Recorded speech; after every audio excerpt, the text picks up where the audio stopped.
Amém, queridos irmãos, chegamos à quinta-feira, segunda semana. Nessa segunda semana, o título geral é Nascer do Espírito é nascer do alto. O título da quinta-feira, Viver pela nova vida.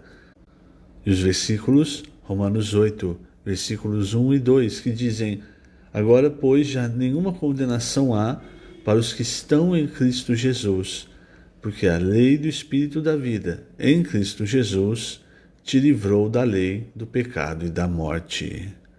Senhor Jesus, obrigado, Senhor, por mais um dia, e obrigado por tua obra de redenção, e porque hoje temos dentro de nós a lei do Espírito e da vida, uma lei que nos liberta, uma lei com a qual nós podemos lutar contra o poder do pecado, a influência de Satanás na nossa vida.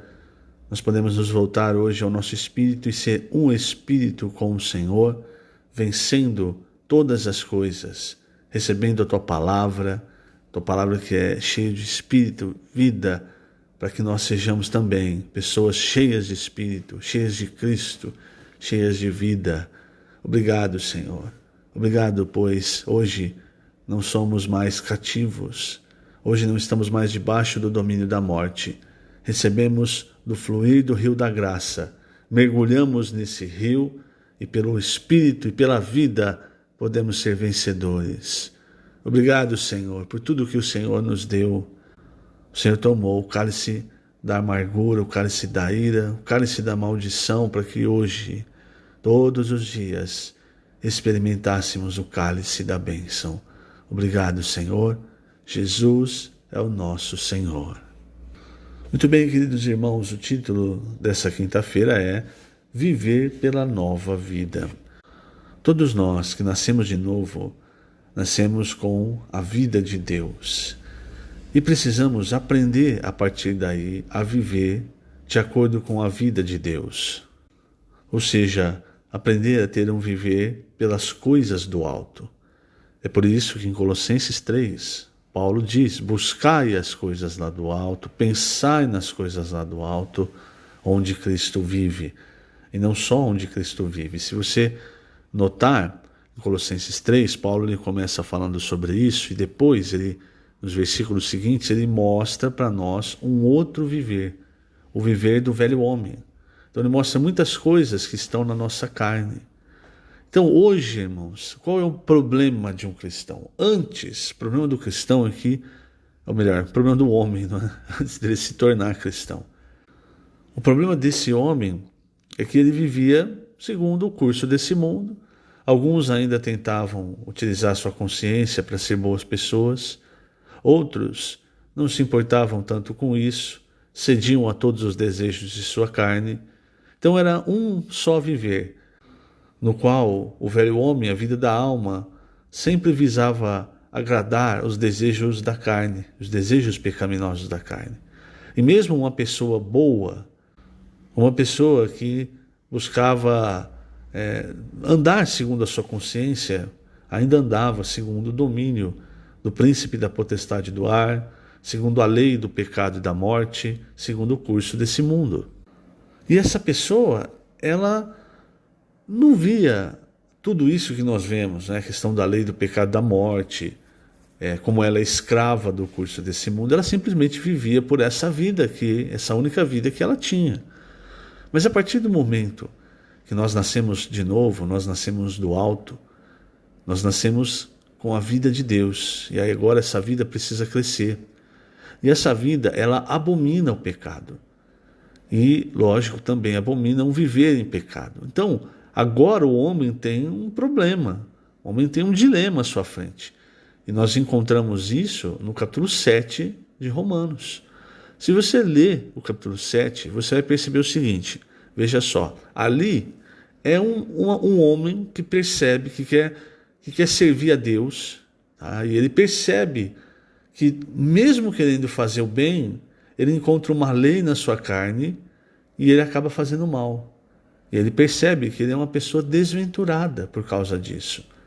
Então, o cristão, quando ele acorda, quando ele nasce novamente, quando ele percebe as coisas que ele fazia percebe que são erradas e não quer mais viver nessa vida, ele também percebe que há uma lei nos seus membros, na sua carne.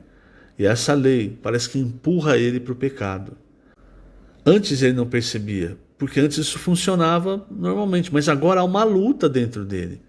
Uma luta entre a vida de Deus e a vida do velho homem, ambos querendo tomar o governo da alma humana, da vontade, da emoção, da mente humana. Por isso Paulo fala, tanto aos Filipenses quanto aos Colossenses, para pensar nas coisas lá do alto. Porque ele fala depois em Romanos também, que quando nós colocamos a nossa mente no Espírito, então nós subjugamos o nosso velho homem e isso nos dá vida, nós nos voltamos ao Espírito. Mas quando nós colocamos a nossa mente na carne, o resultado é só morte. Isso é como os membros de um corpo. Veja, eu mordi a minha língua, estou com dificuldade de falar, de comer. Até então, eu sabia que minha língua, antes de morder, eu sabia que minha língua estava lá, ela funcionava direitinho, então eu não tinha percepção da língua. Mas agora, depois que eu mordi, que ela está ferida, eu estou com dificuldade para falar e dificuldade para comer, para mastigar. Então eu percebo, toda hora eu fico percebendo a língua. Quando na verdade antes ela agia normalmente. É algo parecido, irmãos. Quando o cristão, quando a pessoa se converte, se torna um cristão e quer começar a servir ao Senhor, aí ela começa a perceber o efeito da lei do pecado e da morte. E como o alimento diário diz, irmãos, isso é uma lei. É como a lei da gravidade. A lei da gravidade, ela determina o que vai acontecer. Então, sempre que você jogar um objeto para cima, ele vai cair. A não ser que haja algo que vença a lei da gravidade. Por exemplo, se você pega uma bexiga, enche de ar normal e joga ela para cima, ela vai cair devagar, mas ela vai cair. Agora, se você enche a bexiga com gás hélio e você joga ela para cima, ela vai subir. Isso porque aí vem uma outra lei. Olha que coisa maravilhosa.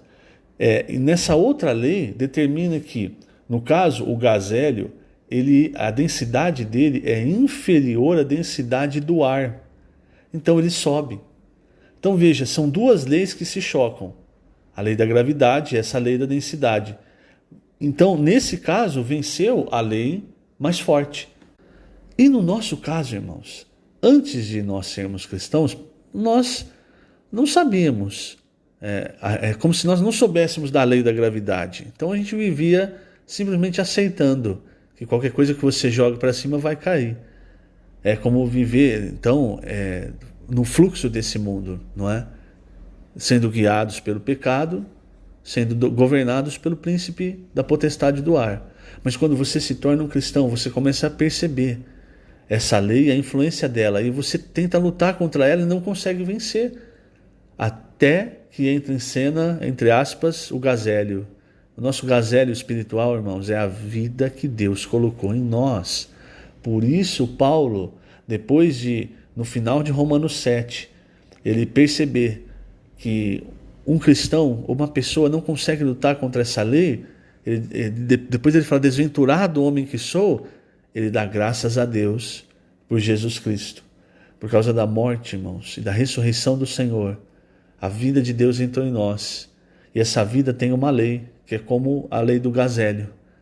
Assim como o gás hélio faz a bexiga subir, porque a densidade dele é inferior à do ar, essa lei, que agora é chamada de lei do Espírito da vida, irmãos, ela faz com que os nossos membros que querem servir ao pecado sejam amortecidos. Quer dizer, o efeito do pecado no nosso corpo seja amortecido. Não quer dizer que o pecado sai de nós, porque enquanto nós tivermos corpo, o pecado está em nós.